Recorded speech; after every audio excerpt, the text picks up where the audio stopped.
And we're here. It's finally that time, ladies and gentlemen. It's football season coming up. First game of the year is on Thursday. We have the Dallas Cowboys traveling to take on the Tampa Bay Buccaneers, the defending Super Bowl champion Buccaneers. And here are my week one NFL predictions. It's good to be back. I've been posting a couple of videos here and there, some power ranking videos, some other cringe videos. I even did a season prediction video. Um, Now, those picks I made in that season prediction video about 3 months ago, those week one picks are not going to be the same week one picks here. Some things might change. That's just the nature of the beast. So, without further ado, let's get into the 2021 NFL season, week one NFL predictions. So, first game we have, as I mentioned, is the Tampa Bay Buccaneers at home playing the Dallas Cowboys. Let's get the schedule up here real quick. So there's a couple of wild cards, I like to say. Wild cards are teams that either have a different quarterback or had an injured quarterback who's now healthy again. Dallas qualifies as one of those teams. This is a tough one. It's tougher than people think because Dallas with Dak Prescott, they were putting up points in bunches. Do I think they're going to go into Tampa Bay and beat the Buccaneers? No, I don't. I think the Buccaneers will still win this game, but I think Dallas is going to keep it a lot closer than people think. So we'll go Tampa Bay 27, Dallas 21. It's going to be one of those fringe games if you're one of those sports bettors. I'll get to that at the end of my video too. I have 4 guarantees, or what I would do if I were betting.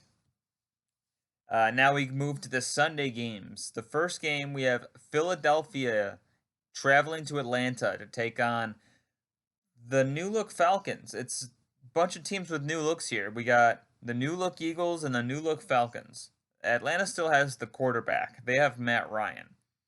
And I'm telling you, and I've been maybe higher on Atlanta than some other people, but this is a team that was many blown leads away from a playoff berth last year in the NFC.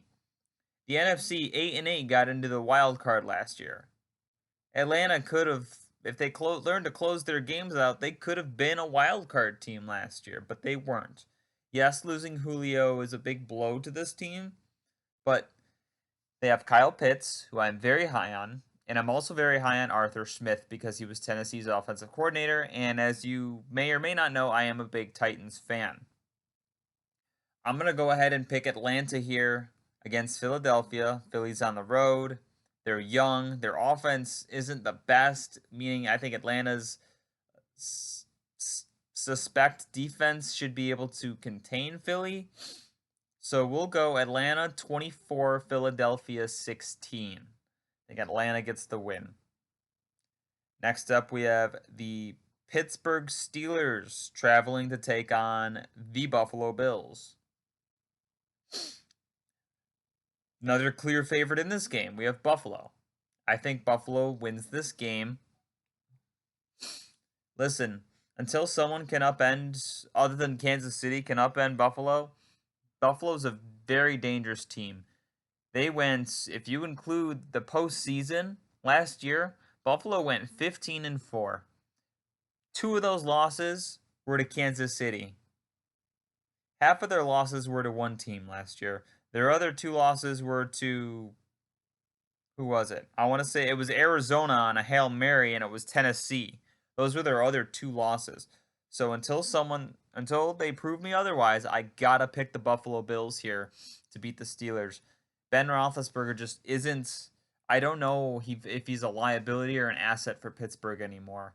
He has just fallen off a cliff. He's not the same quarterback he used to be. I think Buffalo should get the win here. Steelers defense is still good. We'll give Buffalo the win 26-17 over Pittsburgh.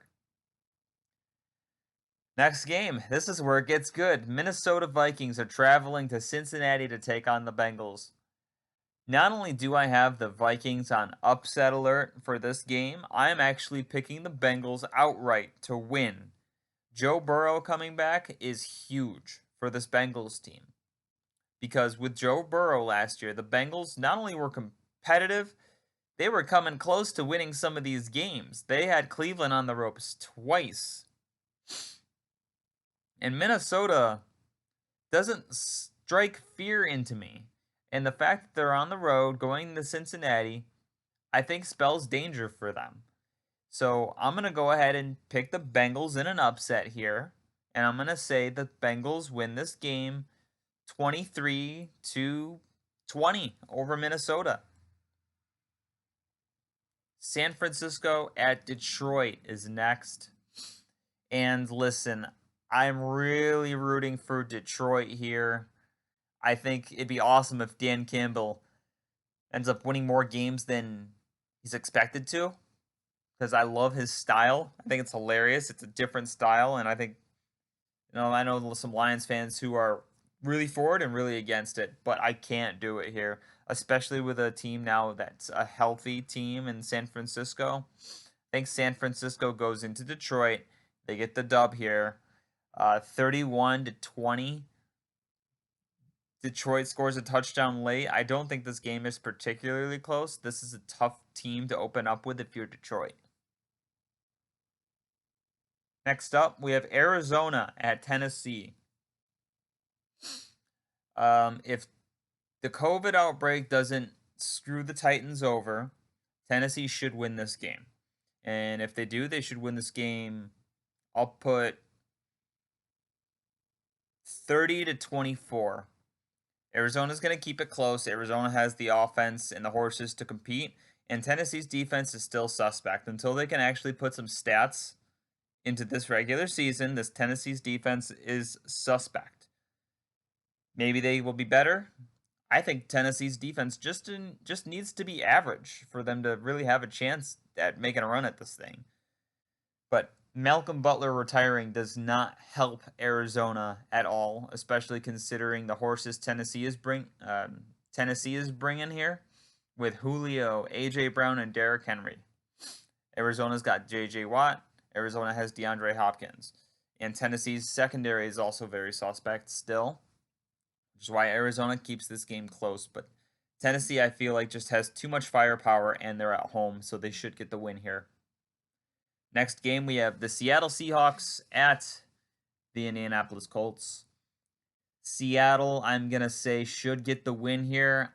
We don't know for sure yet. Is Wentz playing? Carson Wentz. Let's see. If you type in Carson Wentz. Let's see here. Not seeing anything indicating whether he's going to play or not. Does seem likely he'll be ready week 1. There it is. So that means he should be good to go. Even if he's good to go, the fact that he got hurt in practice and the fact that he's had injury history for most of his career tells me that it's not looking good for Indianapolis, and Seattle's bringing into town a very good football team. I think Seattle gets the win here. Indianapolis's defense is still elite, so we'll say Seattle wins 23-17 over Indianapolis. So Seattle gets the win here. Next game, this is going to be a fun game because these two teams never see each other, and these two teams are up-and-comers. You have the Los Angeles Chargers traveling to take on the Washington football team. Now, LA is making a cross-country trip to play Washington. I don't think that's going to matter much. Washington being at home does help them. They have Ryan Fitzpatrick, who's surrounded by the best team I think he's had since he was with the Jets. This defense that Washington sports is phenomenal with Chase Young and company. And meanwhile, you have Justin Herbert on the other side in year 2, and a team that finally learned how to close out some games last year on a 4-game winning streak. The Chargers were on. And that's not even to mention that they had the Chiefs on the ropes, I think twice. I think they had the Chiefs on the ropes at both of their games. Correct me if I'm wrong there. So LA, and they blew a couple of games as well. So this is a tough one. And the point spread reflects that too. I think the Chargers are a half-point favorite, I want to say. So you know what? Go ahead and let's go the Chargers here. I think this is a very close game. We're talking a 19-16 banger kind of game. I think Washington unfortunately gets off to a rough start here, but LA just, they have the team, they have the firepower. I think they have the coaching staff. So I think LA should get the win here in what is a very close, underrated game of the week. Next up, we have the New York Jets traveling to take on the Carolina Panthers in the Sam Darnold reunion game. They're getting off to this start quickly, aren't they? How often is it that you see something like that where you get a quarterback from one conference go to a team on a different conference? The next year, it just so happens that they play those 4 teams from that other conference in that division, and it just so happens the first game scheduled of the year is against your former team. A lot of funny things at play here. I almost think the NFL schedule makers did this on purpose. So, unfortunately for the Jets, though, I gotta pick the Panthers here. I think Sam Darnold does get his revenge, and I think Darnold being off of the Jets helps him. Carolina's got a decent team around him. They have McCaffrey back. They have some good receivers over there. Carolina is another one of those, what I mentioned earlier. Carolina is a wild card team. Not like wild card is in playoffs. They're just a wild card. We don't know what to expect from the Panthers this year. So I think Carolina gets the win over the Jets here. Even though Zach Wilson is starting for the Jets, this is his first game. I think the Panthers win 30-20 over the Jets. Next game, the who cares game of the week. We have the Jacksonville Jaguars at the Houston Texans. Actually, let me rephrase that. There are some people that should care because this is Trevor Lawrence's first start, and it's going up against a defense as porous as the Texans. So this is like the appetizer. If Trevor Lawrence struggles in this game, that's not a good sign. If Trevor Lawrence puts up some numbers in this game and comes out with the dub, that's a good sign. Now, do I think the Texans have enough to beat a team as bad as Jacksonville? Deshaun Watson isn't starting. Not to my knowledge, at least, unless something has changed. And they've lost a lot of their horses. Houston is a shell of itself last year, which is why I gotta go Jacksonville here. I mean, Jacksonville damn near put up a fight against Houston with Deshaun Watson. So I'm going to go ahead and pick Jacksonville here. And I think Trevor Lawrence gets the job done and they win this game. We'll go with a defense as bad as Houston's. Let's go 27-17 here. Jacksonville gets the dub. Next game, and what I think should be a nationally televised 4:25 p.m. game. If it's not, I'm going to be extremely disappointed. We have a rematch of the divisional round of the playoffs. We have the Cleveland Browns playing the Kansas City Chiefs in what is going to be probably one of the best games of the week. This is Cleveland's chance to prove A, that they're for real, even if they keep it close and lose, and B, that the Chiefs losing Patrick Mahomes in the playoffs last year wasn't ultimately the thing that brought Cleveland back in that game. Because I'm telling you, Cleveland was there. The Chiefs went down after Mahomes went down, and they kicked a field goal. Now, Mahomes, maybe they would have scored a touchdown, but let's just say they kicked the field goal there. Mahomes doesn't play defense. Cleveland drove right down the field and scored a touchdown to make it a 5-point game. So essentially, with Mahomes starting, this was a 5-point playoff game, 22-17. Midway through the third, or I don't remember when it was, if it was the third or the fourth quarter. I think it may have been the start of the fourth. But Now we get this rematch, and it's happening week 1, and I'm excited about it. That being said, I gotta still pick the Chiefs here. I think Cleveland showed the world that they have the ability of keeping it close. So I think a lot of people should be making sure this game is closer than what people were predicting it to be in the playoffs. I think the Chiefs win this game 27-23 over Cleveland. It's a close game. These two teams are closer than people think, and I think the playoffs proved that. Mahomes or not. That said, the Chiefs still should get the win here, but Cleveland should win everyone's respect week 1. Next up, we have Miami at New England. New England is another one of those wild card teams, a team you have no idea how they're going to do because of Mac Jones and a lot of their players coming back from COVID, or opting out, I should say. And meanwhile, you have Miami on the other side. Was last season a fluke?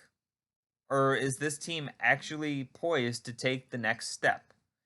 One thing going against Miami was that last year when they played the Bills' backup quarterback, or when the season was on the line and the Bills were trying, but I mean, the Bills had wrapped up a spot. Miami just folded in week 17 last year. They folded like a piece of paper over and over and over again. And I'm going to go ahead. I'm going to pick the Patriots here. I'm going to pick the wild card Patriots here to, I guess, I don't know if it's an upset or not, but I'm going to say they beat Miami here. Miami needs to show me a little more, and I trust the hoodie, Bill Belichick, to get it done here. So let's go New England 20, Miami 14. I'm still not sold on Tua either. Next up, we have the Green Bay Packers at the Saints. The Saints are another one of those wild card teams this year. You have no idea how they're going to do. But for some reason, and I don't understand this, the Saints are favored here with Jameis Winston starting. And on the other side, you have Green Bay. I got to pick Green Bay here, guys. I got to do it. I can't, in good conscience, pick a team like the Saints with Winston starting, even if they're home, when they're going up against the reigning MVP from last season. They're going up against the Green Bay Packers here. The Saints don't have the IQ at quarterback anymore. I'm not saying Winston's an idiot. I'm just saying I don't think you could maybe name 3 NFL players, quarterbacks, who had a higher quarterback IQ than Drew Brees in NFL history. You can maybe name 3. Hell, Drew Brees, you got to put him in contention for maybe having the highest quarterback IQ of any quarterback that's ever played. He's got to be at least in the conversation. So they don't have the smarts up here. Winston's good, but I mean, is he good enough to keep this New Orleans Saints team from folding? We'll find out. I'm going to go Green Bay here, 31-21 in the meantime, though. Next up, you have Denver at New York. This is an even game. Don't know what to expect from either team. Denver got off to a pretty shitty start last year, but that's because Drew Lock got hurt, and then they started being competitive. I mean, hell, they even gave the Chiefs a run for their money late into the year. And the Giants' defense is no slouch either. Saquon should be back, which is why I'm going to go ahead and pick the Giants here. And we'll go Giants 19, Denver 17. This will be a very close game. Chicago at the Rams. This is the night game, the NBC 8:20 p.m. Sunday night football game. And I think they could have done a better job scheduling it. I mean, I would have picked Cleveland, Kansas City, Green Bay, New Orleans, Pittsburgh, Buffalo, Seattle, Indianapolis. I would have picked any of those games over Bears at Rams. I mean, I know these were both playoff teams from last year, but I mean, the Bears kind of just made the playoffs because like I think the Bears more so made the playoffs by default last year because it was one of those, oh yeah, we have an extra spot. Who's going to go to? I guess it's going to Chicago. And I have some Bears fans that watch this. They didn't have really much of a chance in the first round of the playoffs as an 8-8 wildcard team going in to play the Saints. I was watching that game, and I tell you, the Bears shot themselves in the foot in that playoff game. Now, that being said, I am very high on the Rams this year. Extremely high on this team. The Rams have Matthew Stafford now, which I think is a bigger deal than people are talking about. Matthew Stafford never really had a decent team around him in Detroit. He recycled through head coaches. He cycled through receivers. I know he had Calvin Johnson, and he did well with Calvin Johnson. But the years he had Calvin, they didn't have a running game. They didn't have a defense. And then when Calvin was gone, they had a defense for 1 year. And then they got screwed over by in the playoffs by the referees in the Dallas Cowboys game. I don't care what you say. They completely botched that game. The refs did. Cowboys Lions. And now you're telling me that you're going to get Chicago led by Andy Dalton or even Justin Fields. If it was Justin Fields, I still would pick the Rams here. And it's Andy Dalton? Yeah, give me the Rams. And I know I made a bet with a Bears fan. I'm sorry, I just don't think it's going to be particularly close. You got Andy Dalton going up against the #1 defense of the league last year. And Chicago doesn't have the horses on offense to compete with that. And now you get the Rams with a better offense? Yeah. I think this should be guaranteed. I'm going to go ahead and pick the Rams here, and I think the Rams win 28 to 13 over Chicago.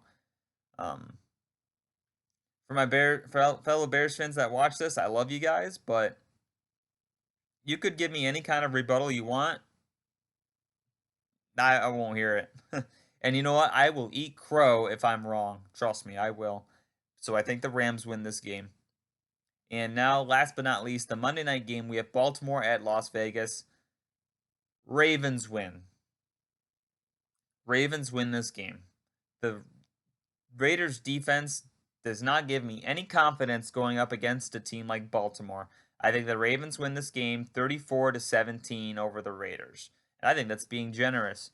I'll explain here in a second. So those are my picks, week 1. Now I'm going to get into, if I were a betting man, what would I bet? What would I pick? I have 4 here for you. I'm going to try to do 4 a week, or at least the 4 best a week, if you were to put money down on something. I mean, hell, I'll do 5. I'll make it 5. The first one, Baltimore minus 4.5. Pick Baltimore minus 4.5 here. I think they're going to stomp the Raiders. I don't think it's going to be particularly close. That's not even an indictment on the Raiders as much as it is Baltimore is a juggernaut in week 1 of NFL seasons. If you go to Google and you look up Ravens week 1, 2020, and you go back years, right? Baltimore Ravens week 1, 2020. Browns. I think they played Cleveland, right? Why does nothing show up on Yahoo? Yahoo sucks. So let's go. Let's try this again. Browns, Ravens, 2020. Yeah. The Ravens destroyed Cleveland in week 1 of 2020. The final score of that game was 38 to 6. Baltimore winning. Now, let's go back again. Let's go to 2019. Mind you, this is with Lamar Jackson, right? Ravens 2019 schedule. If I remember correctly, I think the Ravens played the Dolphins week 1. I think the Ravens won this game 39 to 10, I want to say it was, or 59 to 10. The Ravens in 2019 slaughtered Miami week 1. Let me just make sure of that. Yeah, 59-10. They destroyed them. And now let's go to 2018. There's a trend here, guys. 2018, they beat the Bills 47-3 in week 1. 47-3. What's 2017? I think this was Joe Flacco now. No, still goes back. 2017, they beat the Bengals 20-0. Let's keep going. 2016. Spell it out for me. Okay. Closer game. They beat the Bills 13-7. Week 1, 2016. But the point I'm trying to make is 2017, 18, 19, and 20. For the last 4 years, the Baltimore Ravens have not only won their Week 1 matchup, they've won 20-0, 47-3, 59-10, and 38-6. So you're going to give me 4.5 here against a team like the Raiders when Lamar Jackson is starting and the Raiders defense is as bad as they are? Yeah. That is one of my guarantees of week 1 is that the Ravens will win by more than 4.5. Next up, Packers plus 2.5. I mentioned to you I don't know why the Saints were favored in this game. If I'm a betting man, I'm picking Green Bay money line plus 2.5 against the Saints. Next up, Browns Chiefs. I'm picking the over here. What did I say the score was for that Chiefs Browns game was? I said, oh, I'm contradicting my own self. I said 27-23, so technically it's under, but I think the game will be lower scoring. But if you're talking about the masses, this game could easily be one of those 30-28 or 35-28 kind of football games with the way these offenses can score. So I would go over on this Browns Chiefs game. I would bet the over here. That's my third one. Fourth one, 49ers money line. You gotta think the Niners are gonna go into Detroit and win straight up. I really believe the Niners are gonna just waltz into Detroit, win straight up. And then the fifth one is the Rams over the Bears. I think the Rams at home. That one's kind of more fringe for me if you're talking just guarantees, but I think the Rams, I think that one is you could almost chalk it up. So those are my guarantees. If I were betting, those were the 5 that I would bet on. I would take the Ravens minus 4.5, the Packers plus 2.5, the over in the Browns Chiefs game, 49ers money line. Those are the big 4 right there. That's all I have. Thank you for watching my week 1 NFL predictions for 2021. I can't wait to get the season started, and I will see you guys all next time. For now, take it easy and enjoy the games.